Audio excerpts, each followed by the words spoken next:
Hello दोस्तों, मैं सीमानी मुक्कू। वैसे तो मैं किस्से, कहानियाँ और उपन्यास लिखती हूँ। बस अपने इसी कलेक्शन से आप सभी के लिए लेकर आई हूँ अपना पहला उपन्यास देवदासी। आइए बढ़ते हैं देवदासी के अगले चैप्टर की तरफ। देवदासी चैप्टर 25। लक्ष्मी अपना बयान देने के लिए आगे आती है। बहुत ज़्यादा डरी सी होती है लक्ष्मी। लक्ष्मी का दिल इतनी ज़ोरों से धड़क रहा था मानो उसका दिल पसलियाँ तोड़कर अभी बाहर आ जाएगा। पर फिर भी उसने हिम्मत कर अपनी कहानी की शुरुआत की। जज के सामने अपना नाम बताया, अपने गांव के बारे में बताया। उसने कहा उसके अम्मा अप्पा ने उसकी मन्नत पूरी होने पर लक्ष्मी को देवदासी बनने के लिए समर्पित कर दिया है। लक्ष्मी का सारा जीवन, सारे सपने अस्थि और राख बनकर रह गए हैं। लक्ष्मी ने आगे बोलना शुरू किया। जज साहिबा, शुरू में तो मुझे वहाँ बिल्कुल अच्छा नहीं लगता था, और वहाँ मेरी मुलाकात नीलवेणी अक्का से हुई। उन्होंने ही मुझे वहाँ संभाला। धीरे धीरे मेरा मन वहाँ रम गया। मैं वहाँ यलम्मा की सेवा करती थी, बच्चों को नृत्य सिखाती थी, और मुझे लगा बस यही है देवदासी की ज़िंदगी। पर जज साहिबा, धीरे धीरे मुझे देवदासी के बारे में ऐसी बातें पता चली जो सिर्फ भूगर्भित थी। वहाँ सभी देवदासियों को आधी रात को कहीं बाहर ले जाते थे, और बड़े बड़े रसूख ज़मींदार उन देवदासियों का शोषण करते थे। कहते कहते लक्ष्मी की आंखें नम हो गई। वह ज़मींदार सभी देवदासियों को ये काम करने के लिए बाधित करते हैं। वो हमें अपनी जागीर समझते हैं, और यदि कोई इसके लिए मना करता है तो उसे काल कोठरी में सड़ने के लिए डाल देते हैं, जहाँ पूछने के लिए परिवार वालों तक नहीं आ सकते, और परिवार वालों पर जुल्म अलग से ढाते हैं। धीरे धीरे लक्ष्मी सुबकने लगी। जज साहिबा, ये प्रथा वहाँ सदियों से चली आ रही है, जिसे रोकने वाला कोई भी नहीं है, और हम जैसे नीची जाति वाली लड़कियों को ही देवदासी बनाया जाता है। दोनों जज लक्ष्मी को बड़े ही एकटक से सुनते जा रहे थे। जज साहिबा, मुझे भी एक रात घसीट कर ले गए थे वो लोग, पर मैंने करने के लिए मना कर दिया और वहाँ से भाग निकली। इसलिए उन्होंने मुझे काल कोठरी में डाल दिया था। हम गरीब लोगों की व्यथा कौन सुने जज साहिबा? हमें इनकार करने का हक भी नहीं है। पर मैंने विरोध किया था, जिसकी सज़ा मुझे मिली। धन्यवाद हो यलम्मा का, उन्होंने कार्तिकेय जी को भेजा मेरी मदद के लिए, और वहाँ मेरी अक्का नीलवेणी की मदद से मैं उस नरक से बाहर आ पाई हूँ जज साहिबा। वरना तो मुझे भी तोड़ने में उन लोगों ने कोई कसर नहीं छोड़ी थी। अपनी हालत बयां करते करते लक्ष्मी टूट गई, वहीं घुटनों पर बैठ गई। जज सुजाता मुदगल को तभी होश आया। लक्ष्मी की कहानी में खो सी गई थी। चश्मे के अंदर से उनकी आंखें भी नम हो चुकी थी। मन ही मन सोचे जा रही थी, बेचारी बच्ची, जिस उम्र में उसे खेलना कूदना चाहिए, उस उम्र में उनके कौन कौन से घटिया काम करवा रहे हैं इस देवदासी प्रथा की आड़ में। जज जयशेखर रेड्डी भी अंदर से भावुक हो गए थे, पर उन्होंने चेहरे के भाव तटस्थ रखे थे। आखिर जज थे ना वो। तभी कार्तिकेय उठ खड़ा होता है लक्ष्मी के पास आने के लिए। जज जयशेखर रेड्डी हाथ से इशारा कर वहीं से मना कर देते हैं, और मूर्ति को इशारा करते हैं उसके पास जाने के लिए। मूर्ति खड़े खड़े लक्ष्मी के कंधे पर हाथ रखता है। तुम ठीक हो ना लक्ष्मी? उठो बच्चे। लक्ष्मी अपने आप को संभालते हुए खड़ी होती है और हाथ जोड़कर कहती है, जज साहिबा, मुझे तो मेरे अम्मा अप्पा ने इस कुप्रथा में डाल दिया था, पर शायद उन्हें भी नहीं पता था कि मेरे साथ ऐसा कुछ होने वाला है। पर मैं चाहती हूँ जज साहिबा, अब और कोई लड़की उस नरक में ना धकेली जाए। अब और किसी देवदासी की सिसकियाँ ना निकले। अब कोई और मासूम देवदासी ना बने। अब और कोई मासूम देवदासी के नाम पर वैश्या ना बने। हाथ जोड़कर बस मेरी यही विनती है, हमें इससे मुक्त करवाएं जज साहिबा। और अपने दोनों जोड़े हुए हाथों को उठाकर अपने कपाल तक ले जाती है और अपनी आंखें बंद कर लेती है लक्ष्मी। दोबारा बिना इजाज़त के आंखों से आंसू लुढ़क कर नीचे आ जाते हैं। आज उसने अपने अंतर मन चीर व्यथा व्यक्त की थी। तब जज सुजाता मुदगल कहती हैं, अपनी कलम पकड़े हुए हाथ को ऊपर कर। ओके लक्ष्मी, आप अपनी जगह पर जाकर बैठ सकती है। प्रोसिक्यूट को और कुछ कहना है? तभी मूर्ति आगे आकर खड़ा हो जाता है और कहने लगता है, यस माय लॉर्ड, ये कुछ पेपर्स हैं। पेपर आगे बढ़ाते हुए इसमें सारी डिटेल्स है। देवदासी प्रथा को बढ़ावा देने वाले लोगों के नाम और ये प्रथा कौन सी सदी से चली आ रही है, उसकी सारी डिटेल्स है। 2 कॉपी जज की टेबल पर रख कर पीछे आता है मूर्ति। सारी डिटेल्स दोनों जज पढ़ते हैं। कुछ मिनट बाद जज जयशेखर रेड्डी कहते हैं, हमने पीड़िता का बयान भी सुन लिया है और सारी डिटेल भी मिस्टर मूर्ति द्वारा मुहैया जो करवाई गई हैं वो भी पढ़ी है। क्योंकि ये प्रथा बहुत ही ज़्यादा पुरानी और सदियों से चली आ रही है, इसे नेस्त नाबूद करना काफ़ी कठिन होगा। इसलिए हम इस पर थोड़ा रिसर्च करना चाहेंगे और 2 जज का पैनल बनाना चाहेंगे। और इस पैनल में दोनों जज हम दोनों ही होंगे, क्योंकि हम इस देवदासी केस की बारीकी तक पहुंचना चाहते हैं। और इस नए ज़माने में ऐसी दकियानुसी प्रथा को बढ़ावा देना ये कानून के खिलाफ है और व्यक्ति के आज़ादी के अधिकारों के भी खिलाफ है। और ये कोर्ट सिटी पुलिस को भी आदेश देती है कि जल्द से जल्द इस प्रथा को बढ़ावा देने वाले उन रसूख ज़मींदारों को गिरफ्तार करने का आदेश देती है और गिरफ्तारी के बाद पीड़िता जाकर उनकी पहचान करे। उसके बाद चार्जशीट दाखिल कर जल्द से जल्द कोर्ट में पेश किया जाए। इसके लिए कोर्ट आप सभी को अगले हफ्ते की तारीख देता है। The court is adjourn. ये कहकर दोनों जज वहाँ से उठ खड़े हो निकल जाते हैं। ये सुनकर मूर्ति बहुत ज़्यादा खुश हो जाता है। जाकर कार्तिकेय से गले मिल जाता है। लक्ष्मी के पास जाकर कहता है, लक्ष्मी, बहुत अच्छा आगाज़ हुआ है। तुम देखना, हम सब मिलकर इस प्रथा को जड़ से हटा कर ही रहेंगे। एक नया इतिहास लिखेंगे हम लोग। चारों के चेहरे पर एक बड़ी सी मुस्कान आ जाती है। जज के प्लेटफॉर्म के पास नीचे बैठी हुई महिला टाइपराइटर कुछ टाइप करके कागज़ मूर्ति के हाथों में थमाती है, जिसमें कोर्ट से निकले हुए गिरफ्तारी के ऑर्डर होते हैं, जो उसे जाकर सिटी पुलिस को सबमिट करने होते हैं। सिटी पुलिस के इंचार्ज इंस्पेक्टर राघवन होते हैं। चारों खुशी खुशी घर के लिए रवाना होते हैं। कोर्ट से निकलते वक्त लक्ष्मी फिर से उस इमारत की अंतिम सीढ़ियों पर अपना माथा टेक देती है। आज रास्ते में कार्तिकेय लक्ष्मी को एक नई रेस्टोरेंट में लेकर जाता है, उसे खाना खिलाने, उसे नई दुनिया बताने, उसे एक नया जहां दिखाने। लक्ष्मी बड़ी ही खुश हो जाती है। खाना पीना खत्म होने के बाद अपनी सिटी में प्रवेश करते हैं।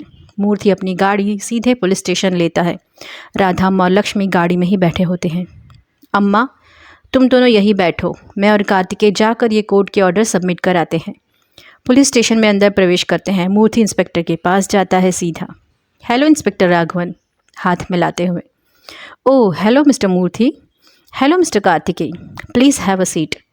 क्या आप केस के सिलसिले में यहाँ आए हैं? वैसे मैंने मिस्टर कार्तिकेय को फ़ोन पर बता दिया था, क्योंकि गांव में पहुंचने से पहले ही वहां के पहलवानों ने हमें गांव के बाहर ही रोक लिया था और हम कोई तैयारी नहीं कर गए थे, इसीलिए हमें वहां से मजबूरन लौटना पड़ा। I am so sorry.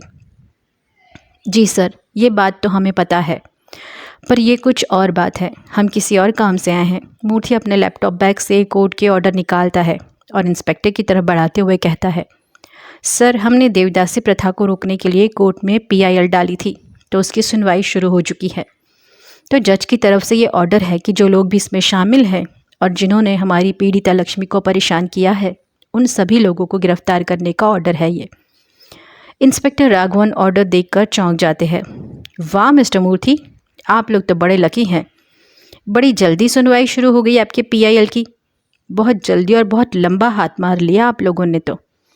कोई जान पहचान है क्या आपकी? मूर्ति हंसकर बात को टाल देता है। अरे नहीं नहीं सर, कहाँ जान पहचान। हाई कोर्ट में कभी किसी की जान पहचान चली है क्या? वो तो ये केस थोड़ा सेंसिटिव था ना, इसलिए हमें जल्दी तारीख मिल गई सुनवाई के लिए। इंस्पेक्टर राघवन ये सुनकर मुंह बिचका देते हैं। अब कार्तिकेय खड़ा हो जाता है और इंस्पेक्टर राघवन की तरफ अपना हाथ बढ़ाते हुए गुड बाय सर कहता है। मूर्ति भी खड़ा हो जाता है। कार्तिकेय मूर्ति की तरफ देखकर इशारा करता है और कहता है, चले मूर्ति? ओके भाई। Okay sir, have a nice day कहकर दोनों पुलिस स्टेशन से बाहर आ जाते हैं। मूर्ति गाड़ी स्टार्ट करता है। क्या हुआ बेटा, इंस्पेक्टर क्या कह रहे थे ऑर्डर देखकर? अरे अम्मा, इंस्पेक्टर तो इतनी जल्दी केस की सुनवाई शुरू हो गई, ये देखकर ही हैरान हो गया। और साथ ही उन्होंने ताना भी कस दिया कि कोई जान पहचान है क्या, जो इतनी जल्दी सुनवाई शुरू हो गई हमारे PIL की। मैंने तो बात यूं ही टाल दी अम्मा। चलो कोई बात नहीं अम्मा, एक बहुत बड़ा काम हो गया। अब कोर्ट के ऑर्डर निकल चुके हैं तो सबकी गिरफ्तारियां बहुत जल्द हो जाएंगी। बहुत बड़ा काम हो गया आज अम्मा।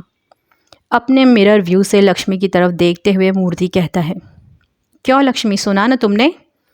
लक्ष्मी मुस्कुराते हुए कहती है, जी भैया, अब चिंता की कोई बात नहीं, सब कुछ बहुत जल्द ठीक हो जाएगा। बातें करते करते चारों घर पहुंच जाते हैं। उस तरफ इंस्पेक्टर राघवन पुलिस स्टेशन में कोर्ट के ऑर्डर खोलकर बड़े ही ध्यान से पढ़ते हैं और सोचते हैं, बड़ी जल्दी ऑर्डर्स मिल गए इनको गिरफ्तारी के।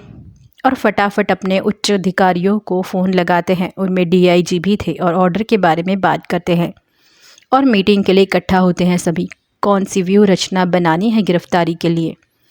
करीबन आधे घंटे बाद सभी बड़े अधिकारी और इंस्पेक्टर राघवन पुलिस स्टेशन में इकट्ठा होते हैं और कुडलिगी के उन रसूखों को किस तरह से झांसे में लाकर गिरफ्तार कर शहर लाना है, उसकी सारी रूपरेखा उन लोगों ने बना ली। इंस्पेक्टर राघवन ने बिना वक्त गंवाए पुलिस स्टॉक में से बंदूकें, लाठियाँ और सिपाहियों को तैयार कर दिया था और सभी को सिविल ड्रेस में ही आने के लिए कहा गया था। खुद इंस्पेक्टर राघवन भी सिविल ड्रेस में ही थे और उन्होंने डीआईजी से कुछ सादी गाड़ियाँ मुहैया करवाने के लिए विनती की थी ताकि किसी की नज़र में ना आए वो लोग। सारी रात इंस्पेक्टर राघवन ने तैयारी में लगा दी और दूसरे दिन सुबह अरुणोदय से पहले लगभग 4 गाड़ियाँ और 15 कानून के रखवाले निकल पड़े अपनी मंजिल की ओर। उनकी अगुवाई इंस्पेक्टर राघवन कर रहे थे। सीने में बहुत सारी हिम्मत और मुट्ठी भर दस्ता लेकर निकल पड़े थे वो। देवदासी चैप्टर 26। अरुणोदय से पहले इंस्पेक्टर राघवन की अगुवाई में 4 सादी गाड़ी और सिविल ड्रेस में कुछ पुलिस वाले कुडलिगी गांव के लिए निकलते हैं। करीबन 4 घंटे का सफ़र कर इंस्पेक्टर राघवन का दस्ता एक ढाबे पर पहुंचता है। वहां इंस्पेक्टर राघवन अपने सिपाहियों से बात करते हैं, हम सब लोग जब तक रात नहीं हो जाती तब तक यहीं रुकेंगे। कुडलिगी की पुलिस चौकी पर बिल्कुल भी नहीं रुकना है, क्योंकि वहाँ की पुलिस भी उन सारे ज़मींदारों से मिली हुई है, बल्कि उनकी कठपुतलियाँ ही हैं। तो हम पुलिस चौकी को पार कर बिना रुके सीधे गांव की तरफ रवाना हो जाएंगे और गांव के अंदर हमारे 2 सिपाही उतरकर ज़मींदारों के घर का पता कर लेंगे, क्योंकि हम सिविल ड्रेस में हैं तो कोई हमें पहचान नहीं पाएगा। और हम अपनी 4-5 टीम अलग अलग बनाकर घरों को घेर कर वहाँ के ज़मींदारों को गिरफ्तार कर लेंगे, ताकि वो किसी भी रास्ते से भाग ना सके और हमारे हाथ से बच के ना जा सके। और हाँ जवानों, एक बात ज़रूर याद रखना, अनंतनाग को गिरफ्तार करने मैं जाऊँगा, मेरे साथ दूसरे 3 सिपाही होंगे, समझ गए? बस ये ध्यान रहे कि अनंतनाग हाथ से ना निकलने पाए, बच के ना जाने पाए वो। सभी जवान एक ही स्वर में कहते हैं, यस सर। इंस्पेक्टर राघवन और उनका दस्ता रात होने तक वहीं अपना समय बिताते हैं। वहीं पर खाना वगैरह खाना और फ्रेश हो जाते हैं। पूरी तरह से सूरज डूब जाने के बाद इंस्पेक्टर राघवन का दस्ता अपनी मंजिल के लिए रवाना होता है। रास्ते में गांव की पुलिस चौकी भी दिखती है, पर पुलिस इन लोगों को पहचान नहीं पाती। कुछ समय बाद वे कुडलिगी गांव के प्रवेश द्वार पर पहुंचते हैं। आज प्रवेश द्वार पर कोई भी नहीं होता। गाड़ियाँ सीधे गांव के अंदर सरपट चली जाती है। गांव में पहुंचने के बाद एक खुली जगह पर सभी अपनी गाड़ियां रख देते हैं। अंदर गांव की गलियां छोटी होने की वजह से गाड़ियां अंदर जा नहीं पाती। इंस्पेक्टर राघवन का दस्ता वहीं उतर जाता है और सभी टीम में बंटकर अलग अलग हो जाते हैं और फैल जाते हैं, ताकि किसी को शक ना हो, और अपने अपने टारगेट की तरफ बढ़ने लगते हैं। इंस्पेक्टर राघवन उनकी टीम के साथ आगे बढ़ते हैं और एक अधेड़ सफ़ेद लुंगीधारी गरीब मजदूर उन्हें रास्ते में दिखाई पड़ता है। उससे वो अनंतनाग के घर का पता पूछते हैं। अरे सुनो भैया, ये ज़मींदार अनंतनाग कहाँ मिलेंगे, यानी उनका घर कहाँ है? यहाँ से सीधा जाकर आगे वाली गली में आप मुड़ जाइए, वहाँ बहुत बड़ा सफ़ेद पुताई का सीमेंट का जो मकान बना हुआ है ना, वही अनंतनाग सेठ का है। वैसे आप कौन हैं? शहर से आए हैं? यहाँ के तो लगते नहीं हैं आप साहब। हाँ, वो मैं अनंतनाग का दोस्त हूँ, शहर से उनसे मिलने आया हूँ। और हंसते हंसते बात को टालकर धन्यवाद कर इंस्पेक्टर राघवन आगे निकल जाते हैं और अपनी टीम से कहते हैं, फॉलो मी दिस वे। उस मज़दूर के बताए हुए रास्ते पर इंस्पेक्टर राघवन एक बहुत बड़े विशाल सफ़ेद चूने से रंगे हुए मकान के सामने खड़े हो जाते हैं। इंस्पेक्टर राघवन आगे बढ़कर दरवाज़ा खटखटाते हैं। घर का नौकर आकर दरवाज़ा खोलता है। जी, आप कौन? अनंतनाग सेठ है क्या घर पर? मैं उनका दोस्त हूँ, शहर से मिलने आया हूँ उनसे। जी नहीं, इस वक्त तो यहाँ नहीं है वो। नहीं है का क्या मतलब? तो कहाँ है वो? जी, वो अपने दोस्तों के साथ उस खेतों वाले घर में है। कौन सा खेत वाला घर? इस गांव का जो पिछला हिस्सा है ना साहब, ख़त्म होने के बाद आता है, बस वहीं से खेत शुरू होते हैं। वही खेतों में एक बड़ा मकान है, वहीं पर मालिक गए हुए हैं। क्या आप अंदर आकर पानी पीना चाहेंगे? जी नहीं, जी नहीं, शुक्रिया आपका पता देने के लिए। इंस्पेक्टर राघवन तुरंत वहाँ से निकलते हैं। आखिर पूछते पूछते इंस्पेक्टर राघवन खेतों तक पहुँच जाते हैं और खेतों में दूर से ही उन्हें एक बहुत बड़ा सा मकान दिख जाता है। मकान में ज़रूर कोई था, क्योंकि सारी लाइट जली हुई थी मकान की। इंस्पेक्टर राघवन को पहले ही लगा कि शायद उस मकान में और दूसरे भी ज़मींदार हो सकते हैं। तुरंत वो अपनी दूसरी टीम को फ़ोन लगाते हैं। हेलो, क्या आप लोग गांव के इस पिछले हिस्से में आ जाएंगे? मुझे शक है कि यहाँ और दूसरे ज़मींदार भी हो सकते हैं और यहाँ उनके गुंडे भी मौजूद हो सकते हैं। तो आप लोग पूरी तैयारी के साथ यहाँ आइए, क्योंकि हम अकेले उनका सामना नहीं कर पाएंगे और मैं नहीं चाहता कि अनंतनाग मेरे हाथों से निकल जाए। कहकर इंस्पेक्टर राघवन फ़ोन रख देते हैं और अपनी दूसरी टीम का इंतज़ार करते हैं। कुछ ही मिनटों में दूसरी टीम वहाँ पर हाजिर हो जाती है। धीरे धीरे कर इंस्पेक्टर राघवन अपनी टीम के साथ आगे बढ़ते हैं। आखिर कुछ कदम चलने के बाद इंस्पेक्टर राघवन अपनी टीम के साथ उस घर तक पहुँच ही जाते हैं। घर के अंदर से कुछ शोरगुल, कुछ हंसने की आवाज़ें आ रही थी। इंस्पेक्टर राघवन इशारे से अपनी पूरी टीम को, पूरे घर को घेर लेने के लिए कहते हैं। हथियार बंद टीम चारों तरफ से पूरे घर को घेर लेती है। आज मकान के बाहर दरवाजे पर कोई चौकीदार नहीं था उनका। खिड़की से इंस्पेक्टर राघवन अपना सिर थोड़ा ऊंचा कर अंदर का नज़ारा देखते हैं और नज़ारा देखकर वो बहुत चौंक जाते हैं, हैरान हो जाते हैं, कुछ परेशान भी हो जाते हैं। हॉल का नज़ारा, वहाँ बहुत से ज़मींदार बैठे हुए थे, शराब पी रहे थे। वे हॉल के बीचों बीच 3 देवदासियाँ नृत्य कर रही थी। कुछ लफंगे ज़मींदार देवदासियों को छेड़े जा रहे थे और ज़ोर ज़ोर से हंसे जा रहे थे, मानो वो देवदासियाँ इंसान नहीं, उनके इशारों पर नाचने वाली कठपुतलियाँ हों। उसमें से एक ज़मींदार ने एक देवदासी की साड़ी खींच डाली थी। शर्म के मारे उस देवदासी की नज़रें ज़मीन में गड़ गई। अब तो उस ज़मींदार ने देवदासी के पेटीकोट का नाड़ा ही खींच डाला। इसी के साथ सारे ज़मींदार ज़ोर ज़ोर से राक्षसों की भांति हंसने लग गए। देवदासी शर्म के मारे वहीं नीचे बैठ गई, अपने आप में सिमट कर, अपने आप को छुपाने के लिए। हैवानियत का नंगा नाच चल रहा था वहाँ। ये देखकर इंस्पेक्टर राघवन नीचे बैठ गए। उन्हें अपनी आंखों पर भरोसा ही नहीं हो रहा था। उनका दिल दहल गया था ये नज़ारा देखकर। इतने बड़े बड़े रसूख ज़मींदार होने के बावजूद भी इतनी छोटी, अपनी बेटियों की उम्र की बच्चों के साथ इस तरह का कृत्य कर रहे थे। उनके अंदर की इंसानियत मर चुकी थी, हैवान हो चुके थे वो लोग। इंस्पेक्टर राघवन की आंखें नम हो चुकी थी, पर अब ये समय मनोमंथन का नहीं था, उठकर कुछ करने का था। इंस्पेक्टर राघवन ने अपनी टीम को इशारा किया। इंस्पेक्टर राघवन ने आगे आकर दरवाजे के सामने खड़े हो गए, अपनी पिस्तौल लेकर। अपने दोनों हाथों से पिस्तौल थामे और अपने एक पैर से उन्होंने उस घर के दरवाजे पर बड़ी ज़ोर से लात मारी। शक्तिशाली लात की वजह से एक झटके में ही दरवाज़ा खुल गया। लपक के अंदर पहुंचते ही सामने बंदूकदाने ज़ोर ज़ोर से चिल्लाने लग गए, खबरदार, सभी के सभी वहीं खड़े रहें। यदि कोई भी अपनी जगह से हिला तो अब भी गोली से उड़ा दूंगा। अचानक इस तरह सिविल ड्रेस में किसी अनजान लोगों को देखकर सारे ज़मींदार हक्के बक्के रह गए थे। इंस्पेक्टर राघवन की पूरी टीम भी अपने अपने हथियार लेकर अंदर हॉल में पहुंच जाती है। पूरी पुलिस टीम ने सभी ज़मींदारों को अपने निशाने पर ले लिया था। इंस्पेक्टर राघवन आगे बढ़कर दूसरे हाथ से एक चद्दर उठाकर नीचे बैठी हुई देवदासी को जाकर उड़ा देते हैं और उसके सर पर हाथ रखकर कहते हैं, घबराओ मत बच्ची, हम यहाँ तुम्हारी मदद के लिए ही आए हैं। अब इंस्पेक्टर राघवन पिस्तौल ताने हुए अनंतनाग की तरफ आगे बढ़ते हैं। अनंतनाग के सीने पर पिस्तौल रख देते हैं। तो तुम हो अनंतनाग? गर्वित आवाज़ में अनंतनाग कहता है। हाँ, मैं ही हूँ अनंतनाग। तुम कौन हो? अपनी जेब से अपनी आईडी दिखाते हुए इंस्पेक्टर राघवन कहते हैं, मैं इंस्पेक्टर राघवन। तुम्हारे बेटे ने तुम्हारे खिलाफ शिकायत दर्ज की है और कोर्ट का भी आदेश है तुम्हें गिरफ्तार करने के लिए। इंस्पेक्टर, क्या आपके पास वारंट है मुझे पकड़ने का? सिर्फ वारंट ही नहीं बच्चू, ये कोर्ट के ऑर्डर भी है तुम्हें पकड़ने के लिए। तुम्हें शर्म नहीं आती इतनी घटिया हरकत करते हुए?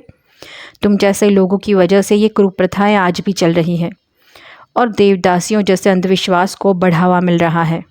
और तुम जैसे लोगों की वजह से इस कुप्रथा की आड़ में बेचारी गरीब बच्चों का शोषण होता है। इंस्पेक्टर, ये प्रथा कोई मैंने नहीं बनाई है, सदियों से चली आ रही है ये प्रथा और चलती रहेगी। अगर तुमने इसमें बीच में आने की कोशिश की तो इसके नतीजे अच्छे नहीं होंगे।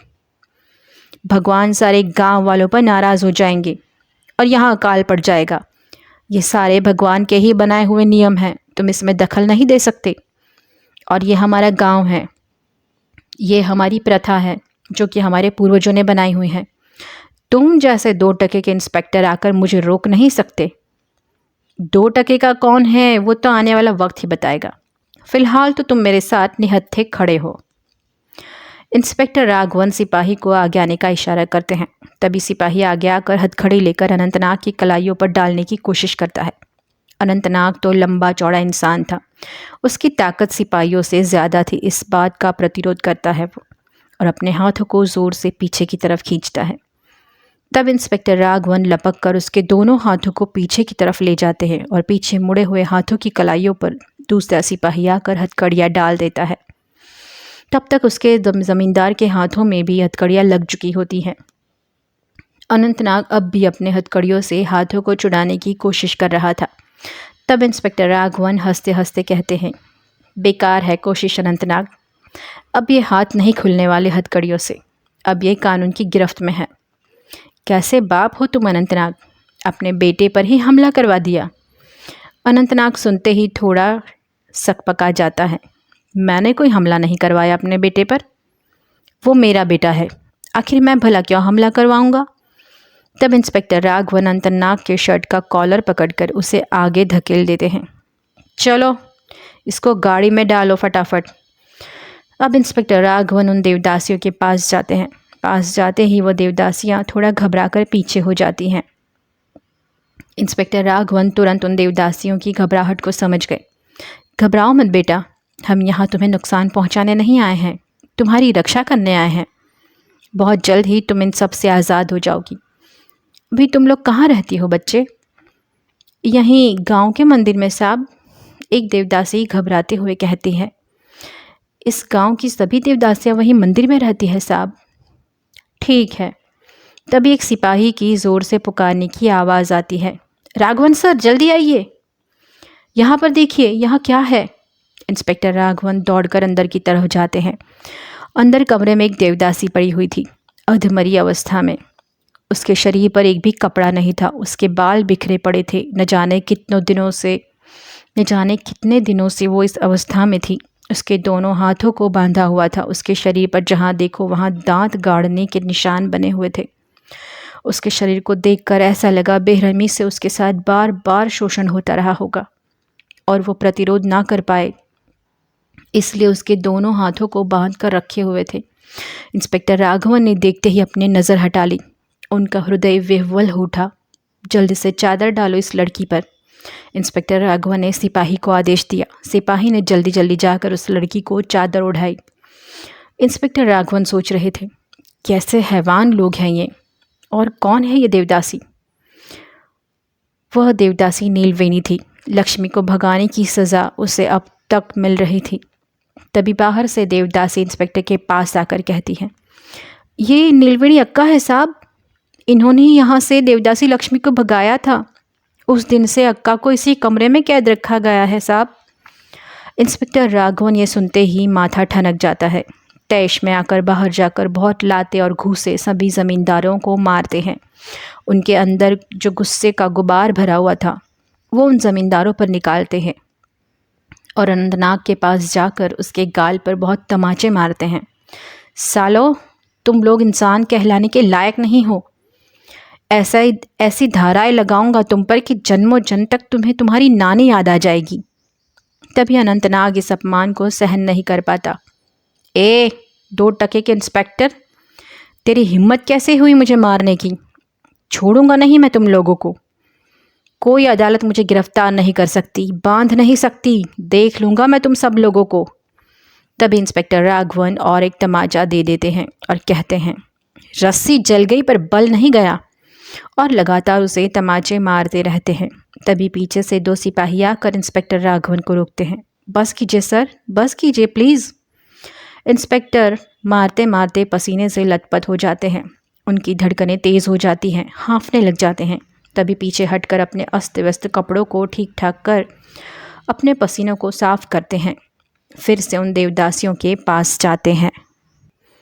आगे नीलवेणी के साथ क्या होने वाला है और क्या इंस्पेक्टर राघवन सेठ अनंतनाग को अपने मुकाम तक पहुंचा पाएंगे, जानने के लिए बने रहे मेरे उपन्यास देवदासी के साथ। और यदि आपको ये उपन्यास अच्छा लग रहा है तो आप अपने वैल्यूएबल कमेंट्स कमेंट सेक्शन में शेयर कर सकते हैं। धन्यवाद।